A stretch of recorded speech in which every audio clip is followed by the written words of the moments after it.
first I want to thank both of you for giving us both interesting and informative exchange of ideas. I found this incredibly stimulating to listen to both of you. My question is largely for Pastor Puckett, although I would not object if Dr. Singham wanted to add something, which he usually does anyway. You have, in your arguments for the existence of God, one of the pillars, if you will, upon which you have built your argument has to do with morality, objective morality. So my question is along those lines. The question I'm going to ask you, what I want from you, is your thoughts on what the implications are of what I'm about to ask for your argument. Okay? Sure. Several years ago, a debate took place between Christopher Hitchens. I don't know if everyone knows who he is. Hitchens died a couple years ago, but he was a very prominent, well-known atheist. And William Lane Craig, which I'm going to assume that everyone here, or most everyone here knows that he's one of the world's leading Christian apologists today. And in that debate, Hitchens, they were talking about morality, having a similar argument. Hitchens asked Dr. Craig, if you're God, well, I'm going to take the question he asked and pose it and make it a little more personal. If your God ordered you right now, or sometime in the future, to kill Dr. Singham, would you do so? And let me give you a little bit of context. Hitchens had asked Craig the same thing. And after some kind of hem-hawing around, Craig eventually conceded that he would be morally obligated to kill Christopher Hitchens under under an idea that he has argued, I'm assuming you're familiar with, divine command theory. My question is about that. Do you accept that particular position, which is promulgated by a leading Christian apologist? And if so, what does that implication, or what are the implications of that moral position for your arguments, keeping in mind that the God that you believe in has in fact ordered such things in your own Bible? It talks about God ordering the Israelites to slaughter all of the Amalekites and the Canaanites, even the children. So my question is, do you accept the divine command theory idea? And if so, what are its implications, in your view, for your arguments, your moral arguments for the existence of God? Well, it's a heavy one. I got 2 minutes. Yes. Sometimes people call it the youth pro dilemma. You know, is something right just because God said it, or is God saying it because it's right? Well, if he says it just because it's right, then some standard is above him. If he says it, if something's right just because he says it, it's arbitrary. He can say anything he wants to, right? I think it's a false dilemma. First of all, I think there's a third option, and this is where I think I can serve as a grounding for answering the question. The third option would be that it's not arbitrary. So divine command theory, there's a couple of different forms. Divine command theory says whatever God commands, it's right, no matter what, and it's arbitrary. You can choose to do whatever. But if God is holy, and when Leviticus says, be holy as God is holy, then what I suggest is moral standards, moral ontology is based upon the very nature of God. Not above him, not below him, that's arbitrary, but emanates from his very being. And so he will never command something that is inconsistent with his being. Having said that, you mentioned some Old Testament texts. Amalekites and the Canaanites. Right, Amalekites, Canaanites, all that. I think if we look carefully into those, and may I recommend, because we're not going to have time to read all, I would quick reference. Paul Copan wrote a fascinating book that I think really addresses this, really very efficiently, called Is God a Moral Monster? And I just refer you to that book if you haven't already have it. he addresses that very question very well. And the Canaanites and dealing with all of that. There is archaeological evidence, for instance. One plausible way of reading that text is that the language of exterminating everything that breathes is a rhetorical way, sort of an exaggerative type of language, where that they didn't literally always do. Clearly they didn't. They didn't just exterminate everybody. Look at all the Canaanites, the marriage between Ruth and Boaz. I mean, she was a Canaanite. There's so much, and we would have to sit down and do an entire Bible study to look at, the Old Testament and to see the context and the historical context that these commands were written in.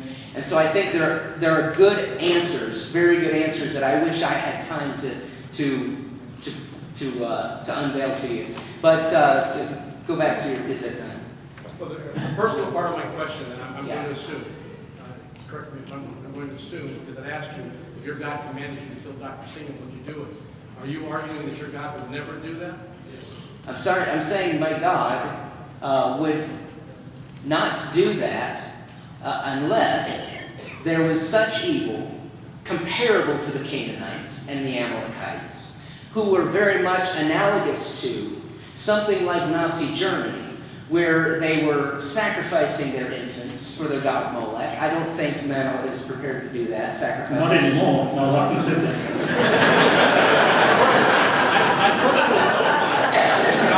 That he would not. Yeah, right. But I think there's a distinction. I think there's a difference. I think we need to look better at the context. I don't think it's analogous to say that could I kill a man like Mano and compare that to God commanding Israelites to kill the Canaanites. I think that's a category mistake. There's a very different context, historical and biblical context by which those are found. And that's what I mean by we would need more time to really do an exegesis of those texts. I'm sorry that there's not more there, but it's a good question. I appreciate it. The context of the Bible is pretty clear. I mean, God commands people to do things in very, very clear language. As I said about disobedient or rude children, stoned to death, blasphemers, someone working the Sabbath, women not a virgin on a wedding night, practicing wizardry or serving as a medium, stone them all. Is someone trying to get you to worship other gods?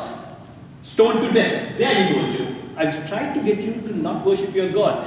You are obligated to stone me to death, according to the Old Testament. It does not matter, even if they are your sibling or child. Homosexuals, kill them. Fortune tellers, kill them.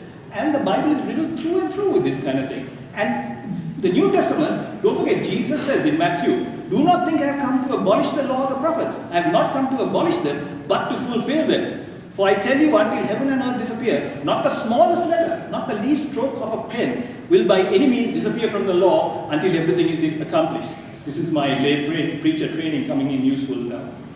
But what we find in history is that people are always willing to find excuses for their own gods' atrocities while condemning the other people's gods' atrocities. For example, that story of Joshua and Jericho, where he was utterly destroyed, both man and woman, young and old, and all kinds of things. Researcher George Tamarin asked young Israeli children whether they approve of Joshua's genocidal acts, as reported in the Bible. And a large majority said, yeah, that was fine. Then he took another group of children and gave them the same story, except he said that this act was committed by a Chinese warlord on people. And the children, by overwhelming majority, said that was an evil act. This is what we do. We excuse our God because we want to think of them as good, and we condemn other gods who do the same things according to their religious books.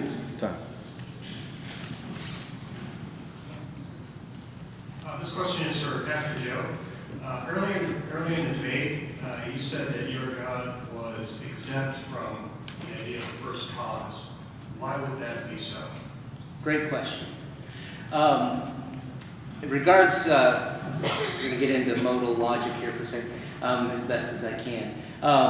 There's a difference between necessary beings and contingent beings. Contingent beings are beings that are possible but not necessary, right? And so the universe itself is not just as a whole, is not a necessary thing. It could be something otherwise than what it is. We could think of it in terms of possible worlds. It's what modal logicians do. They think, okay, if something's possible, then it's possible in some possible world, right? Well, if it's possible in one possible world, but not possible in another possible world, therefore it's not a necessary thing, it's a contingent thing. If our universe could have been something otherwise than what it is, then it's a world that could have been otherwise or may not have existed at all. And so it's contingent. However, the nature of God, if anything contingent exists, if anything dependent exists on something else, then that implies at least one thing, something, is a necessary existence that serves as the grounding and the very being, the definition of all being, that gives rise of all contingent things concerning universes, human persons, etc. And so there's a difference, there's a category difference between a being like God, who is a being that nothing, a maximal great being than that which nothing greater can be conceived, and necessity would be part of that, a being that nothing else could be conceived is greater. And so there's nothing about the universe that could be said about God's nature in that way. So there'd be a category, a distinction to make. What if Anselm was wrong? Well, what Anselm assumes the definition, the being of greatest maximal possibility. There's when I say wrong, I think there are flaws. Let me put it that way. There are flaws, assumptions in Anselm's definition. I'm not using Anselm's version of ontological argument. I'm using somebody like Alvin Plantinga, who revised Anselm's ontological argument into a modal ontological argument, where he deals with, okay, if you are committed, if you allow for the possibility that God exists, and God by definition exists necessarily, then he would exist in all possible worlds, because anything necessary would exist in all possible worlds. Our world is one of those possible worlds, therefore God exists. By the way, Mano Singham says, and I know that he says that God exists is a logical possibility. If he's a necessary being and he exists in one possible world, then he would exist in every possible world, including our own. Therefore, Professor Singham is committed to the existence of God, and he doesn't even know it. As I said before, logical possibility does not imply existence. And Joe's argument is just like the friction demons. You have a good question. God was needed to create the universe. How could God come into being? And then you go into this whole story about modal ontology arguments. But basically he's saying, we don't know, but we have to make up some reason to explain how this contradiction occurs. There is no evidence for this. You cannot. Here's a good argument, logical argument for God. This is what you can do with logic. And it's not mine, it's by Daniel Hardy. God, there is nothing greater than God. Okay? God is greater than me. So nothing is greater than me. Therefore I am God. I exist. Therefore God exists. I leave it as an exercise for the people here to see what's wrong with that argument. Okay? But this is the kind of things that theologians indulge in. There's a great quote from H.L. Mencken, and let me see if I can find that quickly. But he says, a theologian is like a blind man in a dark room searching for a black cat which isn't there and finding it. Time. Well, I'll see if I can ask a simple question. Pastor Joe, you based quite a lot of your talk tonight on the source of our morality. So, if morality is exuded by God, His existence, and we can very well see that morality's changed over the years, is it that God changed His mind, or we've just been getting it wrong, and we're getting the message clearer as we're going along? And if that's the case, why couldn't God make it easier to understand? Great question, thank you. And I would suggest that when we think of morals, there are general moral principles, and then there are specific moral acts that are underneath those principles. What I want to say is, yes, there are differences. Through human history, even our culture, have various differences about what is moral, what is immoral. But the more fundamental principles of morality are pretty well universal through human history. And let me illustrate. Abortion. That is a very polarizing issue, and some say it's not murder, others say it is murder, right? Okay. So if I was to ask somebody who believes that abortion is not murder, if I was to ask them the question, do you believe that murder is immoral? They would say yes, absolutely. So the general principle, is moral wrong, is instilled in a very much more general way in human history and human nature. The distinctions or the differences we see through human history don't so much deal with those general moral principles as they are how to apply or define specifically in specific acts those moral principles, like is abortion murder or is it not? But we all agree murder is wrong. So he hasn't changed his mind, it's just a bit hard to understand. God has not changed his mind about what is right and what's wrong. Now, has God revealed himself progressively through divine revelation? Yes. God has not revealed everything. I mean, the law of Moses, not to get into, this is about the existence of God and not necessarily the biblical exegesis, right? But the law of Moses, we could all, I think, argue is less than ideal of what we would expect from God in some ways. But Jesus admitted that in Matthew chapter 19. He said God permitted divorce because of the hardness of your hearts, but that wasn't God's ideal will. That wasn't something he wanted, okay?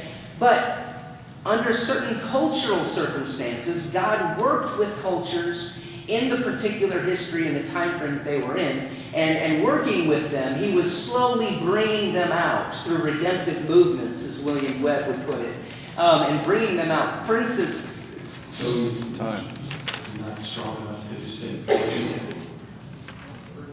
time. I gotta go by the rules. I'd love to discuss more about that. I would. Thank you. The idea that God has not changed his mind, how does one know that? We just said we don't know the mind of God, and now we are saying, yeah, God has the same mind all the time. How do we know that? You can't. This is the friction demon again. You keep assigning properties to this invisible, undetectable, and to my mind, non-existent entity. And as long as we do that, we can explain anything. But how does one know this? All the evidence points to the fact that morality has changed over time, not because God has changed his mind or he's making it somehow easier. Why didn't he make it easier earlier for people to figure out that killing your children was wrong, that slavery was wrong, that stoning people to death for trivial offenses was wrong? I mean, why was that so hard to discern? If the universal morality was there, God always believed in it, why did he let centuries, millennia of time go by, allowing these practices to occur? Every indication we have is that morality is something that we have created, and if we have made it better, much better than what the morality is in the religious books. We can, as a species, we can be proud of the fact that we have achieved much higher standards of morality than what the religious books have told us.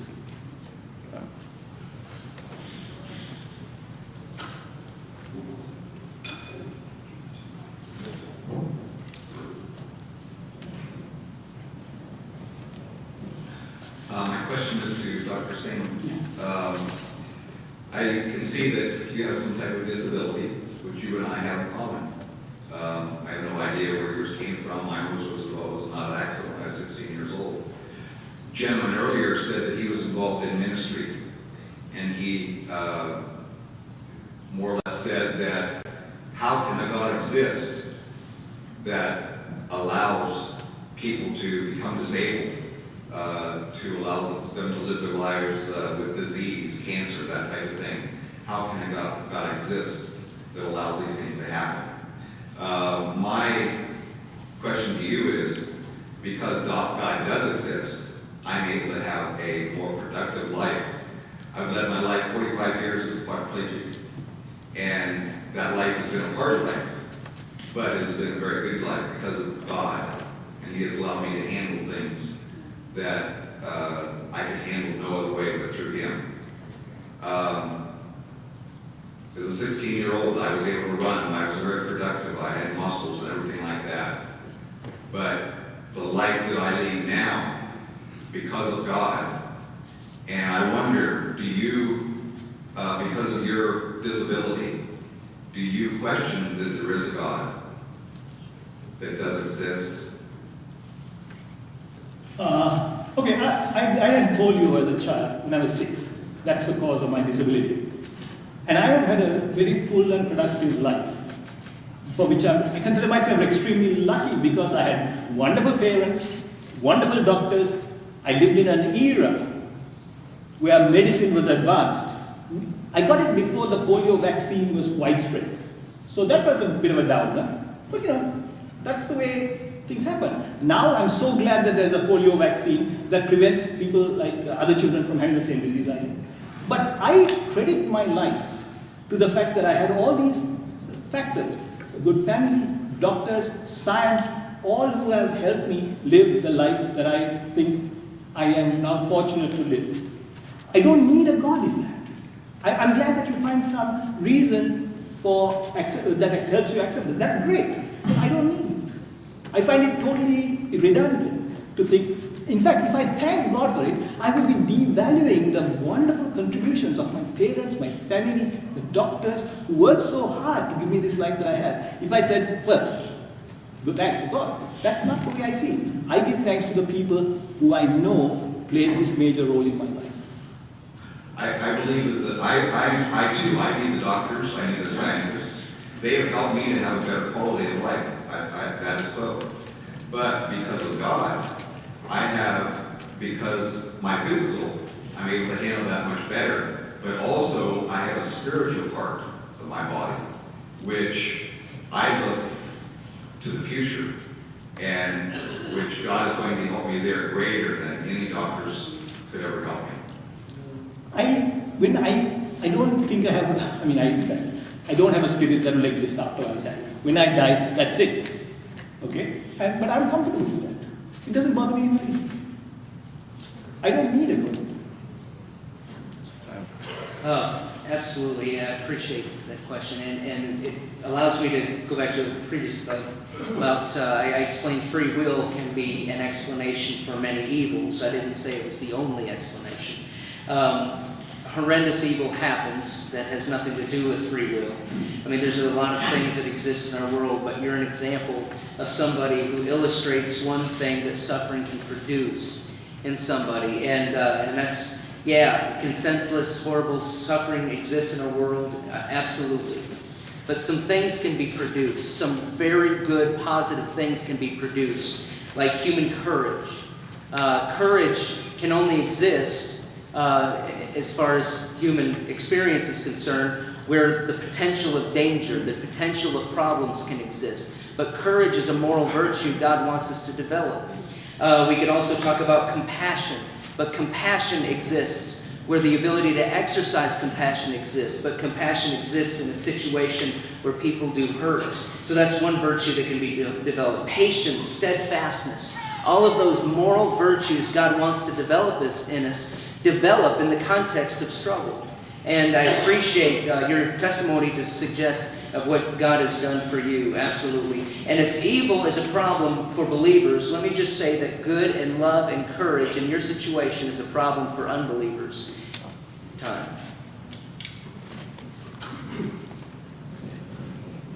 Reverend Puckett, you spoke a bit about the real truth, like presumably the truth of a capital T, the real truth, God revealing himself. My question is, how would you explain the diversity of gods that men have believed in throughout the history of the world, and how would you explain that diversity in a contemporary sense, present today? Great question. Diversity doesn't automatically mean that serves as a defeater for a particular belief.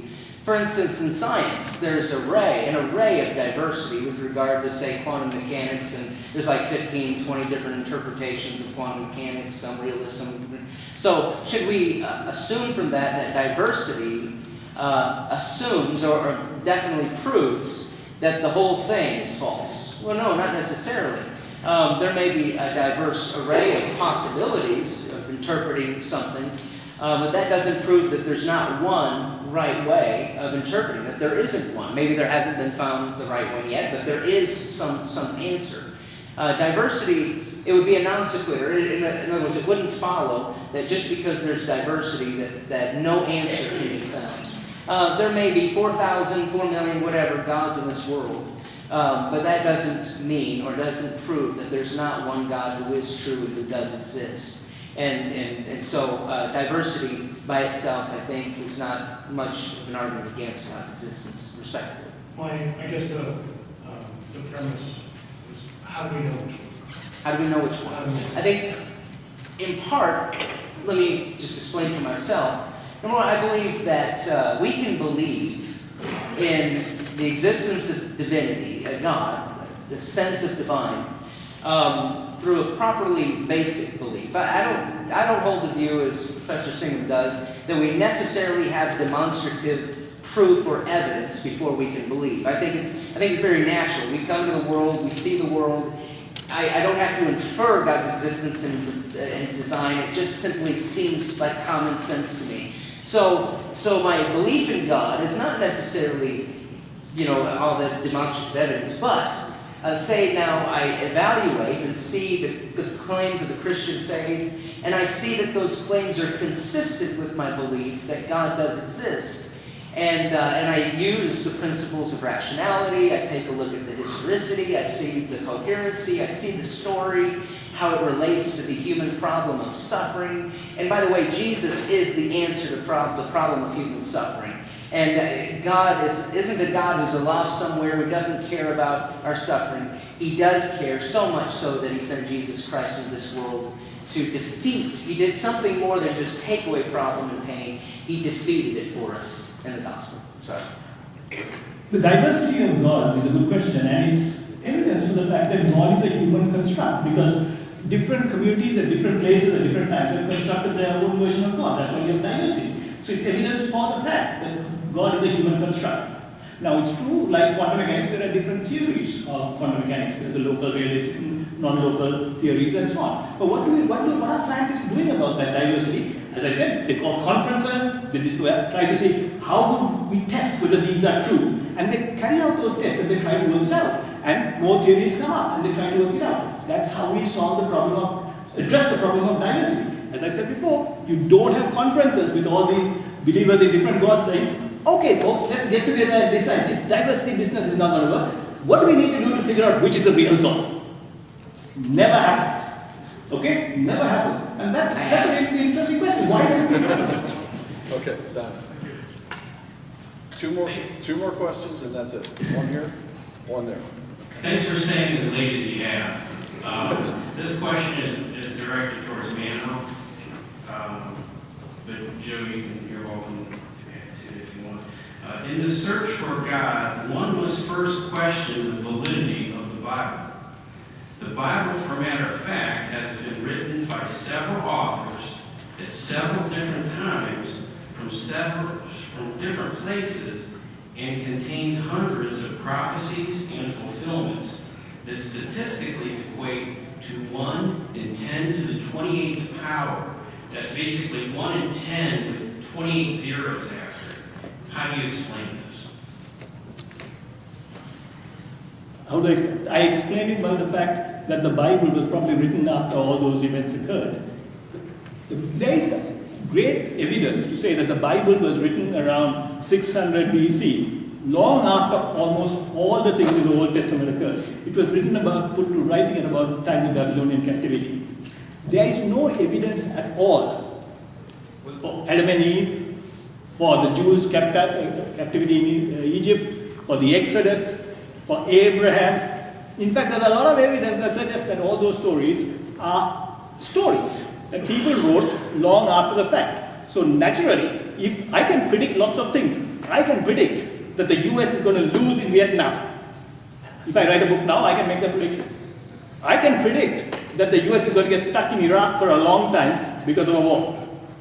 If I'm writing stuff after the event, I can make lots of predictions that come out to be true. And as I said, there is increasing evidence that the Bible was written long after those events that were described. I would say that, for instance, take the Gospels, or some flexibility. Well, I don't think we're really answering your question. The nature of the question is that there are fingerprints all over Scripture that's divine, and you see prophecy and the unity of Scripture and so forth. But of course, this comes with biblical scholarship. We just don't have time to unpack. But say the Gospels were written anywhere, 60s to 100. Some people go up to that. But although I don't go that far, but let's just say it's still what historians call a primary document. It's still a primary document carries high weight of validity, and it is within that first century where these events transpired. If those events never transpired and were completely non-historical, then those original readers would have immediately recognized the unhistorical reliability of these books, and they would not have. I would suggest. This isn't proof. It's just I would suggest that they would not have even entertained accepting these as valid, historically valid, because they lived during that time, and even if those books were written afterwards. Yeah, that's so.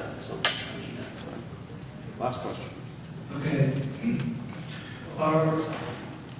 I suppose I became an atheist when I tried to study and find out how the Bible came into existence.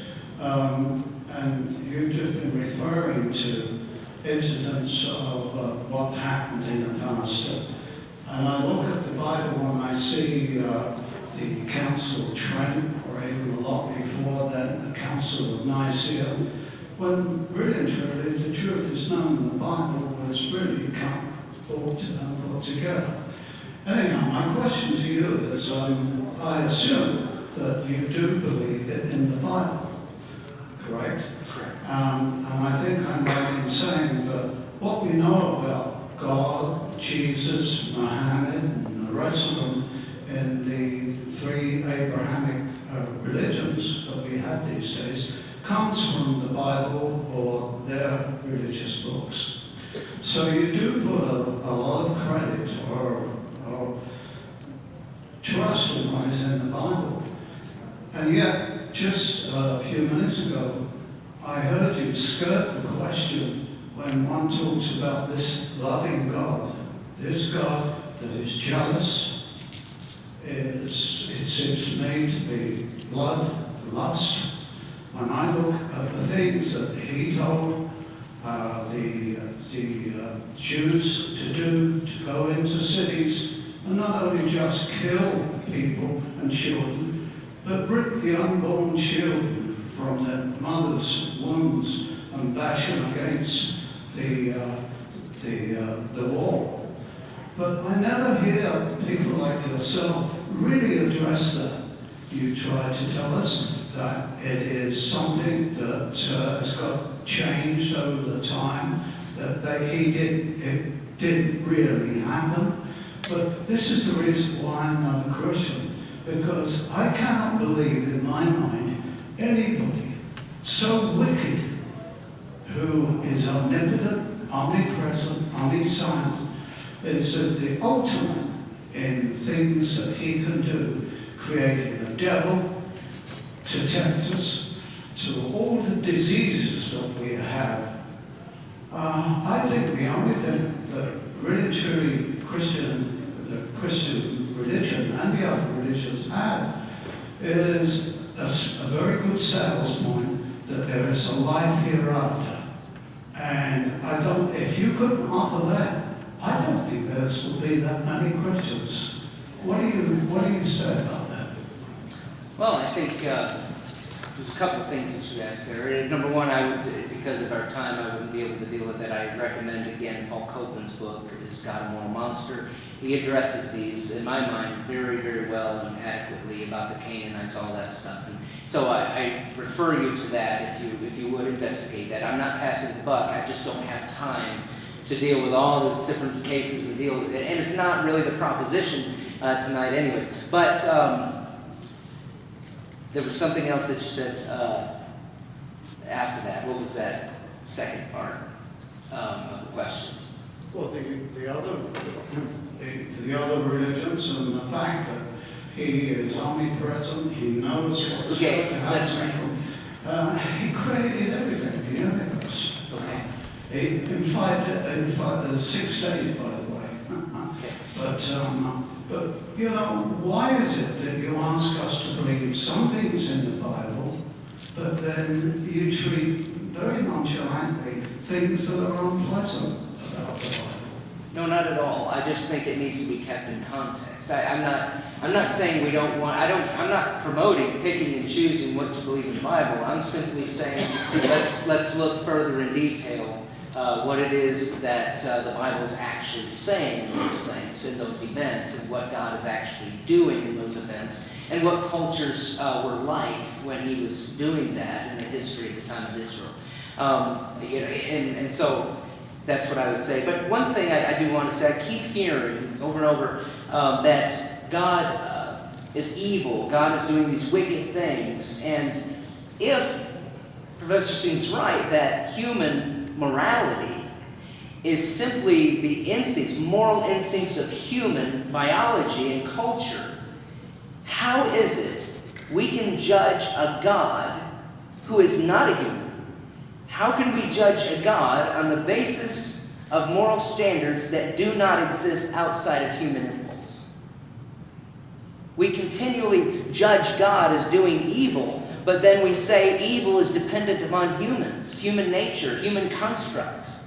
I find it very incoherent in that regard to do that. Now, it has to be one or the other. Either there is an objective standard of morality outside of ourselves, outside of instinct and culture, by which to judge. But if there is, then it has to be something beyond us. Where is that? I suggest it's God. But of course, the whole idea of pleading that God is evil it seems to presuppose an objective standard beyond ourselves. But if I take God at His word, He tells me, "Thou shalt not kill." And yet, at the same time in the Bible, it is talking about Thou shalt not murder. There's different Hebrew words, actually. Murder and killing is not the same thing. All murder is killing, but not all killing is murder. That's another subject. Dr. Singh? Well, I don't know. Killing a baby is murder to me.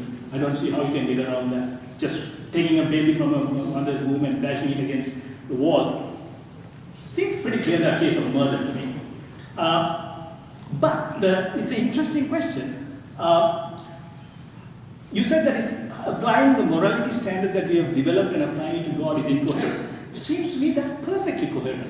We have moral standards which we use to apply to everybody, and we do that because we find it helps our society work well, so we apply it to God.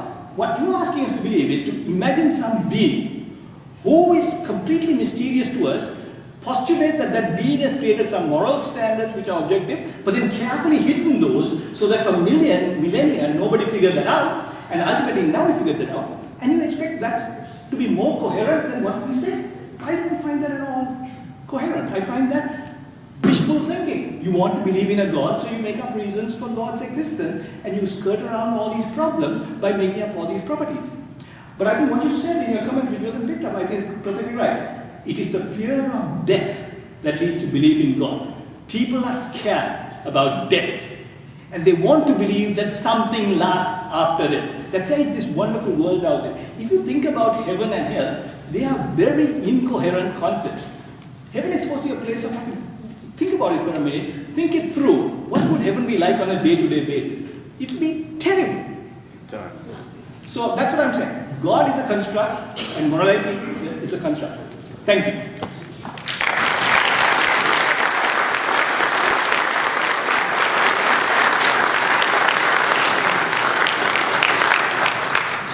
Okay, you've all stuck with us this long. 2 logistical items. 1, if you'd like coffee and cookies, they're available. You can socialize, spend a little time getting a refreshment. Secondly, there will be a DVD and a CD available for this debate, for your reference. If you would like to order one, please, the table at the back to my left, there'll be a sign-up sheet to have one sent to you.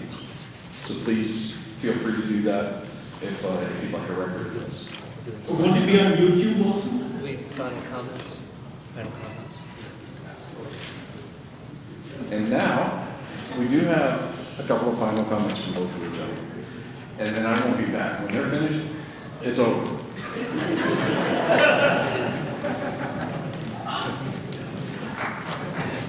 I have to congratulate those of you staying on. This has been a marathon session. And you have shown great stamina and patience and good humor, and I congratulate you for that. I really don't want to stretch your patience too thin, so I'm going to be very brief, because I don't want to repeat what I said before. But basically the idea is this. We live in an amazing world, and it's been more amazing by the fact that we understand so much about it. And the reason we understand so much about it is because of science. I ask you again the question. If you had to erase the last 500 years of knowledge and you had to choose between science or religion, which would you choose? If you had to choose between the Bible and the iPod and your iPad or your iPhone, which would you choose? A bit tough choice for religious people to give up the iPhone if you want to keep the Bible. So the reason we have this is because science works. Science works because it uses something that we call scientific logic that enables us to arrive at reliable, useful knowledge that helped us and has helped us in vast areas of life. What I'm suggesting to you is that the same scientific logic, which we all use every day in almost every aspect of our lives to make it livable, we apply that same logic to our religious beliefs and other beliefs. And when you do that, the conclusion you arrive at is that there is no God. The same reason that we know there are no such thing as zombies, there are no werewolves, there are no vampires, there is no Bigfoot, there is no three-headed, seven-legged cow that speaks Latin. The same reasoning that we use to exclude massive amounts of things in our lives, that same reasoning tells us that God does not exist. Thank you.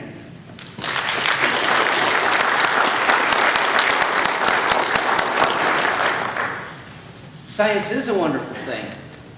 There's no doubt about that, but scientism is the philosophical view that says that only objects that you are justified to believe in are things that you can see and touch. But the greatest of human minds has always been open to imagination and mystery. It is always through imaginative hope that we are able to look beyond the physical and rise above suffering. And it is only through it that we learn that existence does not have to have an unhappy ending in the final chapter written in our lives. You see, every good fairy tale has a villain, a hero, a struggle, and a happy ending. Now, the skeptic might scoff at this and find these kinds of things immature or uneducated. I believe, though, that these stories actually reflect something more fundamentally real about human existence that science is incapable of communicating to us. Modern scientism basically has disenchanted the world and would strip us of the imaginative power to believe that the world is more than mere molecules bouncing around in space. Sometimes believers are even portrayed as being weak-minded, needing a God as a crutch for what they are incapable of handling for themselves. Well, the fact is, we do need a crutch, and we are a broken people living in a broken world and in need of good news. Yet to face reality is a difficult task because at the end of each person's physical life is death. And as James Shaw once remarked, we exist as beings who are questioned by life and death itself. Though we are so distracted and so busy that we do not often have time to confront the highest things. Tonight, I am asking you to confront these highest things. But has the modern mind removed these highest things from intellectual enterprise or consideration? Ask agnostic physicist Dr. David Berlinski, who said in his book, The Devil's Delusion, he says, has anyone provided a proof of God's inexistence? Not even close. Has quantum cosmology explained the existence or the emergence of the universe or why it is here? Not even close. Have the sciences explained why our universe seems so fine-tuned to allow for the existence of life? Not even close. Are physicists and biologists willing to believe in anything as long as it is not religious in thought? Close enough. Is scientific atheism a frivolous exercise in an intellectual contempt? Dead on. But you see, the question is not merely a question of what kind of evidence we have, but how we choose to look at that evidence. As Terry Eagleton once wrote, the evidence by itself will not decide the issue. At some point along the line, a particular way of seeing the evidence emerges, one which involves a particular kind of personal engagement with it. And none of this is reducible to the facts themselves. The act of faith is neither independent of propositional truth nor reducible to it. End quote. So tonight, I ask you to allow the spark of imagination to come into your heart and to see the evidence afresh. As an atheist or agnostic, you may find life wonderfully interesting. But as a believer, you will find it infinitely more interesting and filled with new kinds of wonder. But whatever happens from this night, I pray you don't make the mistake of believing only what you can put in a test tube or what you can see in a telescope.